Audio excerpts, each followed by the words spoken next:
Assalamualaikum warahmatullahi wabarakatuh. Perkenalkan, nama saya Muhammad Khozin Wizil Afandi, guru PAI di SDN Malakasari 03, Duren Sawit, Jakarta Timur. Sekaligus mahasiswa PPG Daljab batch 3 di LPTK UIN Syarif Hidayatullah.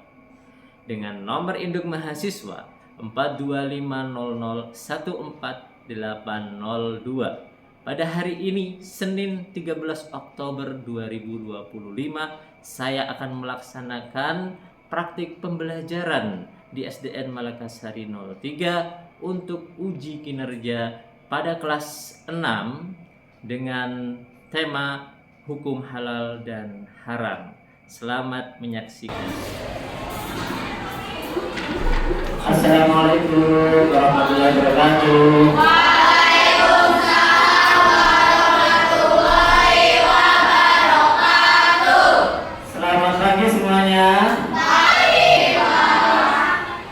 Alhamdulillah, puji syukur kehadirat Allah, kita masih bisa bertemu lagi di kelas kita tercinta ya, dalam rangka mencari ilmu. Gimana kabarnya, semuanya sehat?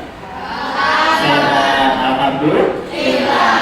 Oke, kita hari ini akan belajar bersama, belajar agama. Nah, di sini ada guru Haja Muji yang akan menilai pelajaran kita hari ini, pembelajaran di kelas kita. Sebelum kita mulai pembelajaran, mari kita berdoa terlebih dahulu. Kita memohon kepada Allah dengan sungguh-sungguh agar Allah memudahkan kita dalam mencari ilmu. Alhamdulillah wa ala kulli niyatin shalihah wa ila hadratin Nabi al-Fatihah. A'udzu billahi minasy syaithanir rajim.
Kita lanjutkan dengan memeriksa kehadiran kalian ya. Bang Ujin mau tahu nih siapa saja yang masuk. Sekarang tanggal 13 Oktober ya. Hatsi hadir, Anda, Anissa hadir ya. Oke.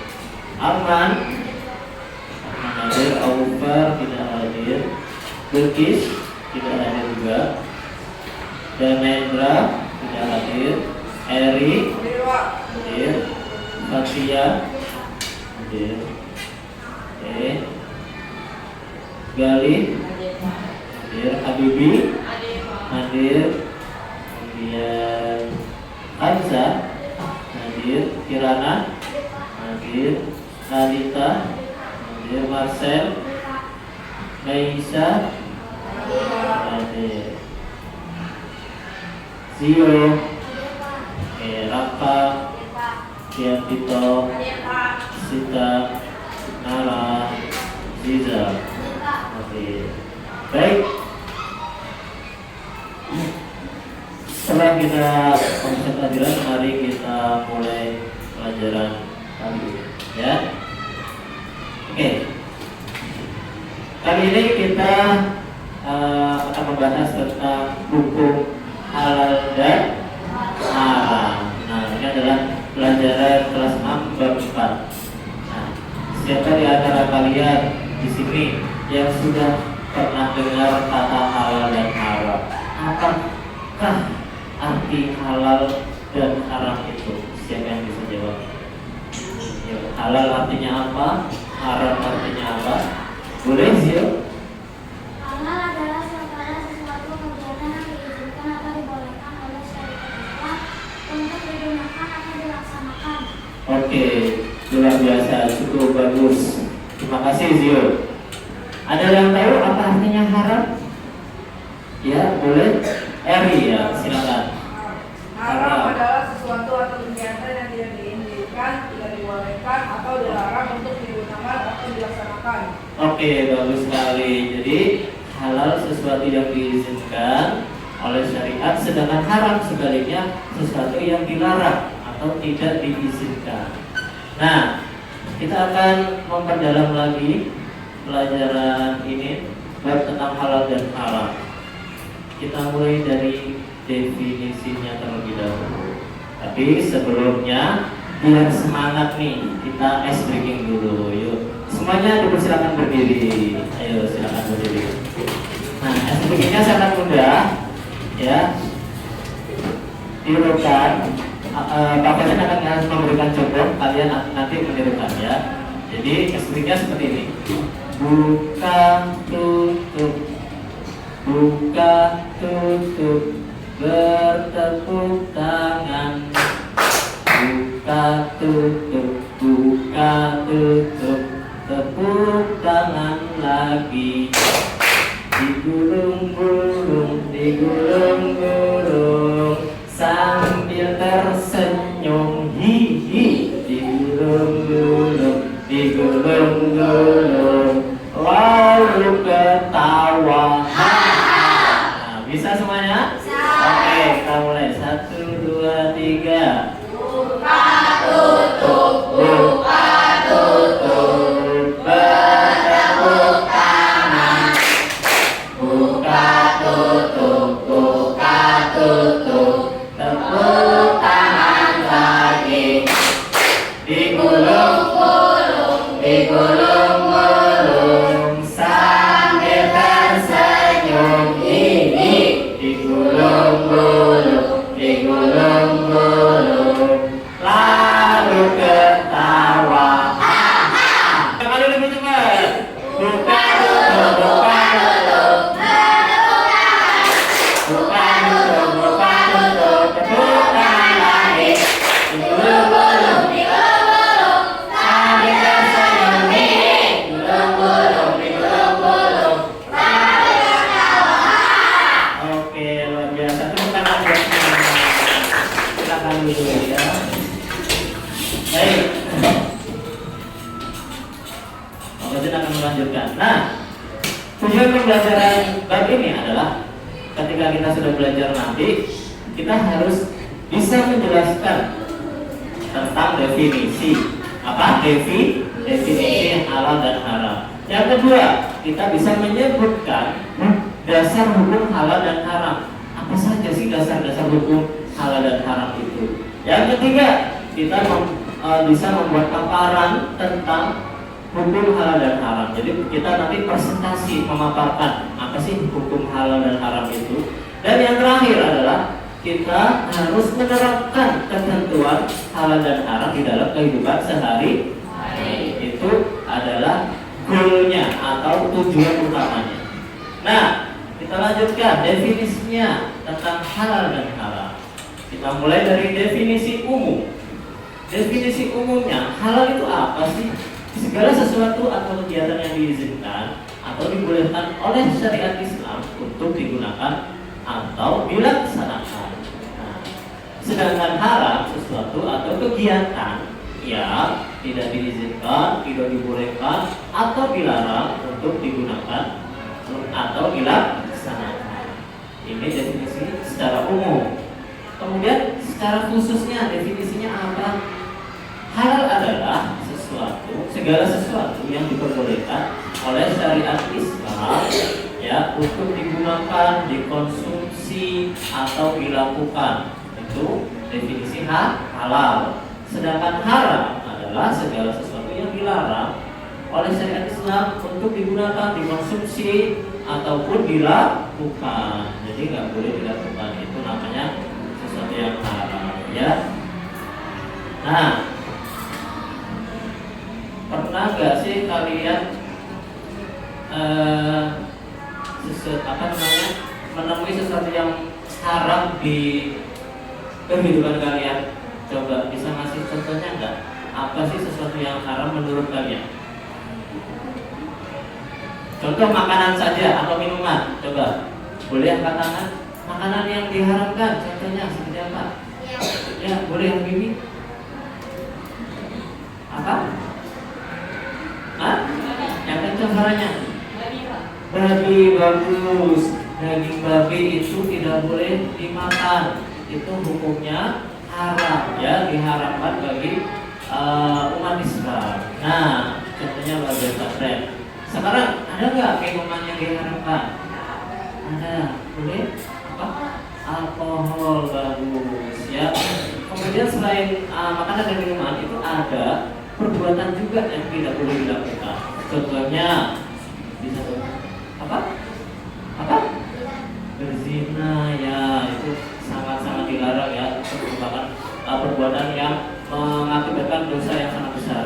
Nah, ada lagi yaitu contoh kecil yang mungkin tidak kita sadari kita pernah melakukan itu, yaitu apa?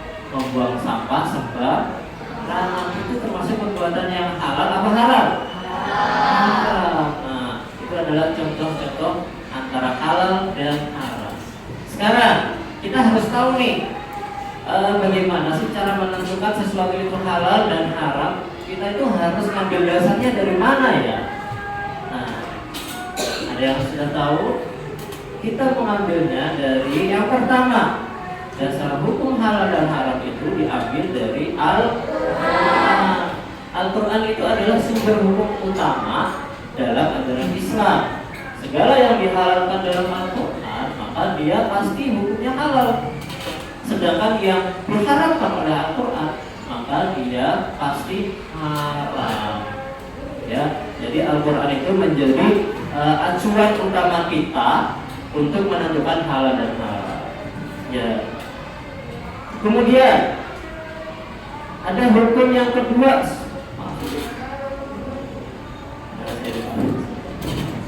Ya. Ada yang kedua, sumber hukum Islam yang kedua yang menjadi dasar hukum pengambilan dasar hukum halal dan haram, yaitu al-hadis. Kalian pasti sudah pernah dengar al-hadis. Ini sudah dari pelajaran 4, 5, bahkan mungkin pelajaran kelas 3, ya, itu ada. Nah, al-hadis itu apa sih? Al-hadis disebut juga sunnah. As-sunnah artinya apa? As-sunnah itu perkataan atau sabda, perbuatan, ketetapan, dan persetujuan dari Nabi Muhammad SAW yang dijadikan landasan syariat Islam. Ya, pernah mendengar istilah hadis? Semuanya sudah pernah? Pernah, oke. Nah, fungsi dari hadis atau sunnah itu apa sih? Yaitu dia menjadi sumber hukum yang kedua setelah Al-Quran, dan berfungsi untuk menjelaskan hal-hal yang dimaksudkan oleh Al-Quran. Ya, kalau Al-Qurannya membahas tentang apa, misalkan kita kesulitan untuk memahaminya, maka hadis ini akan memberi penjelasan tentang Al-Quran tersebut. Oke, kita lanjut. Yang ketiga, dasar hukum halal dan haram adalah ijtihad. Apa itu ijtihad? Nah, ijtihad adalah berasal dari akar kata jahada yang berarti upaya atau kemampuan. Nah, secara umum ijtihad adalah pengerahan segala upaya, pengetahuan, kemampuan, terutama kemampuan daya pikir yang dimiliki para mujtahid untuk menggali dan menemukan hukum-hukum syariat. Oke, itu adalah sekilas tentang definisi dan tentang dasar hukum halal dan haram. Nah, sekarang Pak Wazir ingin mengajak kalian untuk bersama-sama belajar biar kalian lebih aktif, lebih seru. Pak Wazir akan bagi kelompok, ya. Untuk kelompok 1, Pak Wajib minta tolong pada 5 anak, ada di belakang, ada Eri, terus Habibi, ya, siapa? Aksi, Kirana, dan Anda. Untuk kelompok 2-nya Nara, Sita, Delik, dan Marcel. Kelompok 3-nya Zio, terus Raka, sama siapa? Satya ya? Lalita. Oke, selanjutnya terakhir 4 orang yang terakhir mendapatkan kelompok keempat. Oke, nah untuk kelompok 1,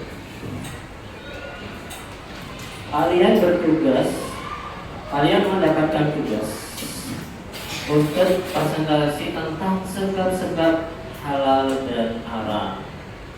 Ya, apa saja penyebabnya berdasarkan zat asal. Nah, kalau untuk kelompok 2, aku langsung bagikan saja ya kelasnya. Kelompok 1, silakan nanti kamu berdiskusi di kelas ini, silakan ditulis. Nanti kalian presentasikan kembali ke depan. Untuk kelompok 2, yaitu kalian membahas tentang kelompoknya membahas tentang sebab-sebab hal berdasarkan sifat asal. Untuk kelompok 3, sebab-sebab hal dan haram berdasarkan proses. Dan selanjutnya kelompok terakhir 4 tentang penerapan hukum halal dan haram. Ya, silakan berdiskusi.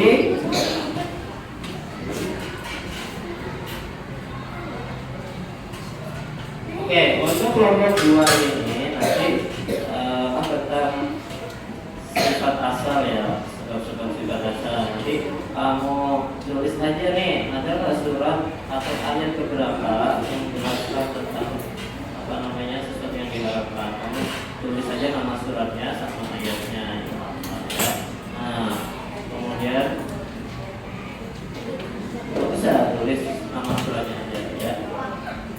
Ayatnya nggak perlu ditulis. Pokoknya nama surat sama ayat beberapa. Perlu ditulis Arabnya. Nah, kemudian kamu tuliskan juga arti dan jelaskan maksud dari ayat tersebut. Ya. Saling berdiskusi, semuanya harus aktif.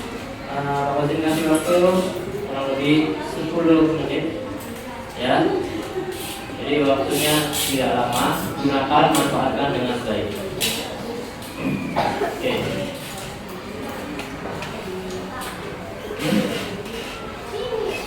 Kenapa?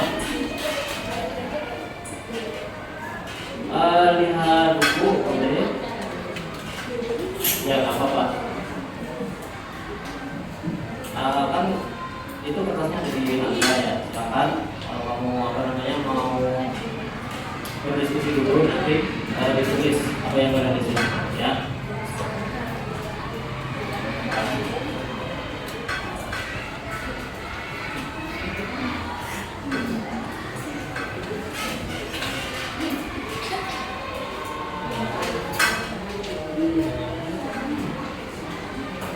Ya, yang lain semuanya harus ikut aktif ya.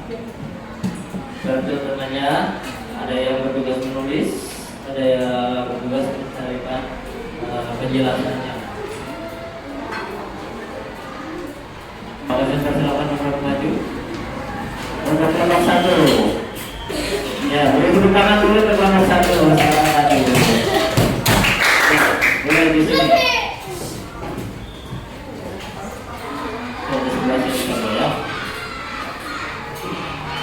Ya, silakan. Assalamualaikum warahmatullahi wabarakatuh. Waalaikumsalam warahmatullahi wabarakatuh. Kami dari kelompok 1 akan mempresentasikan tentang sebab-sebab halal dan haram berdasarkan zat asal. 1. Surat apa dan ayat berapa yang menjelaskan tentang sesuatu yang diharamkan karena asalnya. 2. Tuliskan arti dan jelaskan maksud dari ayat tersebut.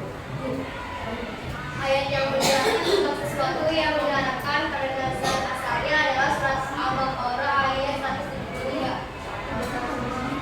Oke, surat Al-Baqarah ayat 123. Oke, boleh dilanjutkan? Ya, silakan menjelaskan. Nggak perlu dibaca ayatnya, langsung aja jelaskan maksud dari sebab hukum halal dan haram berdasarkan zat asalnya, zat aslinya, ya. Nggak perlu dijelaskan saja, ya poinnya. Menjelaskan dari ayat tersebut adalah Allah mengharapkan beberapa bulan yang dalam-dalam memang dilarang memakai anak dan daging babi. Ayat ini juga memberikan pengecualian bagi orang yang dalam keadaan darurat atau terpaksa untuk mengkonsumsinya makanan tersebut dengan syarat tidak ada makanan lain yang halal dan tidak ada niat untuk melampaui batas. Tidak melampaui batas. Oke. Yang disampaikan oleh kelompok satu ini kira-kira gini, Pak Wasit akan membantu menyampaikan sedikit ya, menambahkan. Oke, sudah bagus. Tadi apa sih ayat yang menjelaskan tentang zat asalnya sesuatu yang dia dihukumi halal atau haram, yaitu ayatnya suratnya apa? Al-Baqarah ayat 173 ya. Kemudian di dalam ayat itu dijelaskan bahwa Allah itu mengharamkan 3 hal ya yang tidak boleh dimakan. Apa saja? Yang pertama apa? Bangkai. Yang kedua apa? Darah. Dan yang ketiga daging babi. Misalkan daging babi berarti itu memang dasarnya daging babi itu haram ya. Bukan karena salah masak atau karena salah menyembelih, bukan. Ya, atau salah mengolah, bukan. Tapi memang dasarnya si daging babi ini itu tidak boleh dimakan. Hukumnya haram. Darah juga nggak boleh, bangkai juga nggak boleh. Oke. Ya, sudah cukup presentasinya. Terima kasih untuk kelompok 1. Silakan. Beri tangan untuk kelompok 2.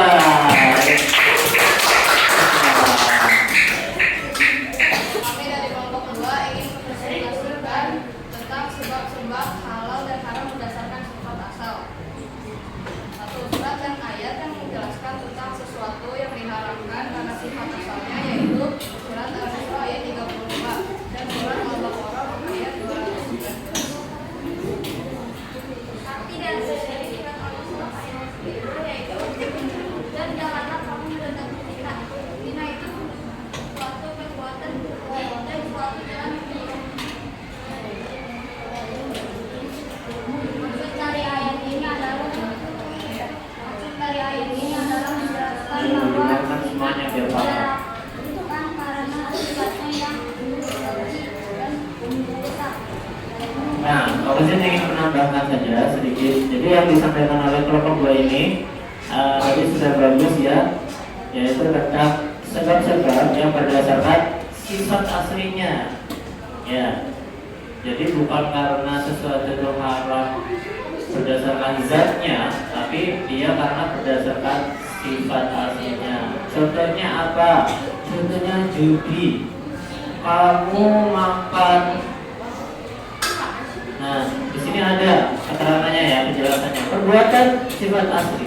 Sebab-sebab halal dan haram yang berdasarkan sifat asli itu perbuatan dan sikap yang sifatnya buruk, jahat, judi atau syirik diharamkan oleh Allah. Jadi perbuatan buruk, jahat itu diharamkan, judi juga, syirik juga. Nah, contohnya judi. Kamu makan nasi pecel lele. Hukumnya halal apa haram? Halal. Tapi duitnya hasil dari main judi, maka makanan itu menjadi haram. Oke, bisa dipahami? Bisa. Terima kasih kelompok 2 untuk tangan untuk kelompok 2.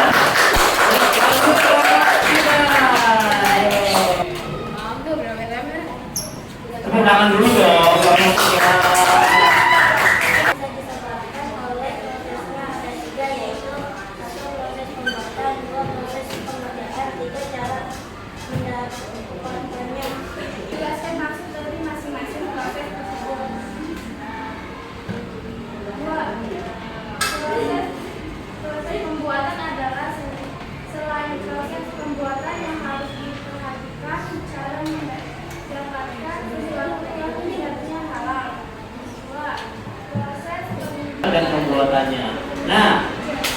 kasih contoh nih, biar lebih gamblang. Tadi udah dikasih contoh, udah bagus.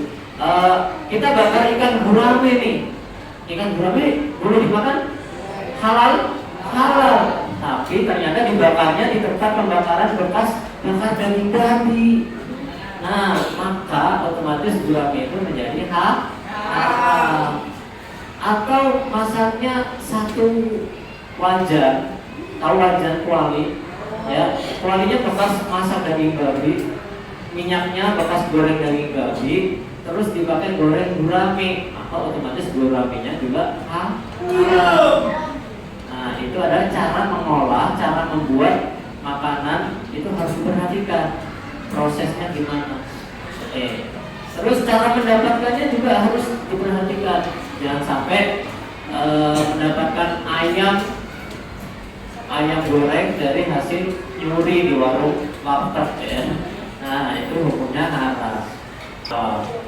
Terima kasih untuk kelompok 3 turun tangan dulu.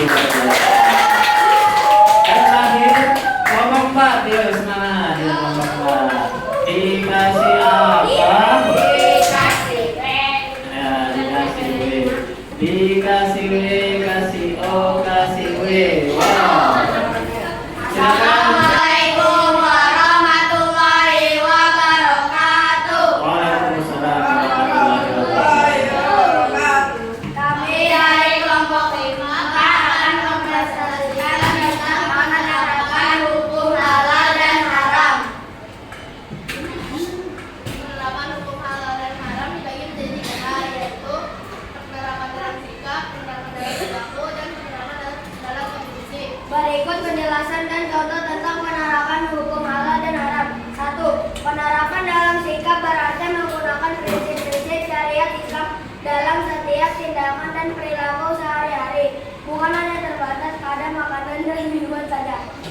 Misalnya, memilih daging sapi yang saya memilih daging sapi yang disembelih sesuai syariat makanan halal, sementara menghindari daging babi dan minuman keras sebagai haram. Oke, ya. Sudah cukup. Baik. Sekian dari kami. Wassalamualaikum warahmatullahi wabarakatuh. Waalaikumsalam warahmatullahi wabarakatuh. Tepuk tangan dulu. Jadi apa yang disampaikan oleh kelompok 4 ini kita bisa menangkap ya. Jadi penerapan hukum halal haram ini harus ada pada 3 hal di kehidupan kita. 1, pada sikap. Yang kedua, perilaku, dan yang ketiga adalah dalam konsumsi. Nah, terima kasih untuk presentasinya. Mari anak-anak semuanya, mari kita menjadi anak yang soleh dan solehah, yang paham dan bisa menerapkan hukum halal dan haram. Oke, sekarang Pak Wazin akan bermain kuis. Silakan disiapkan masing-masing kelompok. Kalian sudah membawa perangkat ya, perangkat handphone, silakan disiapkan untuk mengerjakan kuis yang Pak Wazin share di layar ya. Oke, nanti kelompok tercepat dan jawabannya paling benar, yang juara 1 akan Pak Wazin kasih hadiah. Oke. Ya. Kalau sudah masuk semuanya, nanti baru Pak Wazin stop. Start ya, 1, 2, 3. Silakan, jalan go. Ya semangat kelompok 1, yuk semangat.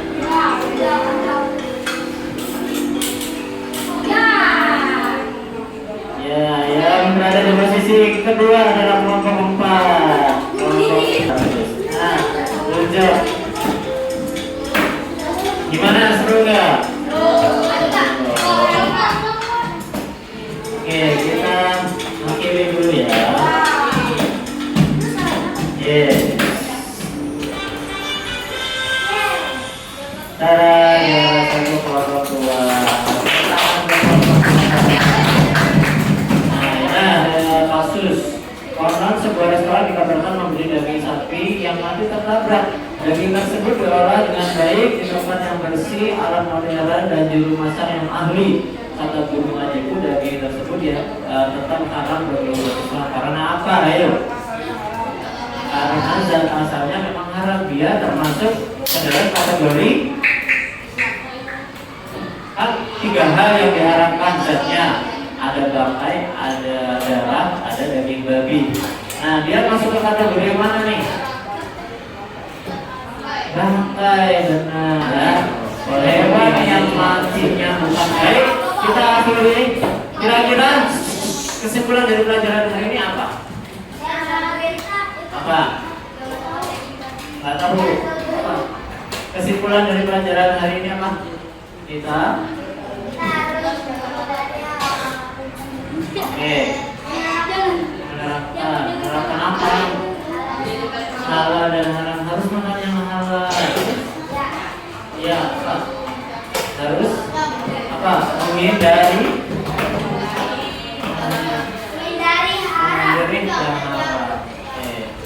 Ya, kesimpulannya itu kita harus belajar terus menjadi anak yang saleh dan salehah serta memahami hukum halal dan haram dengan baik dan menerapkannya dalam kehidupan kita. Oke, kita akhiri dengan membaca doa bersama-sama. Yuk, 1, 2, 3. Allahumma inni astaghfiruka ma 'allamtani farduhu ilayya inda hajati ilayya wa la tumsinihi ya rabbal alamin. Terima kasih semuanya untuk pelajaran hari ini. Belum selesai dulu. Terima kasih semuanya untuk pelajaran hari ini. Mudah-mudahan ada manfaatnya. Kita akhiri. Bila kita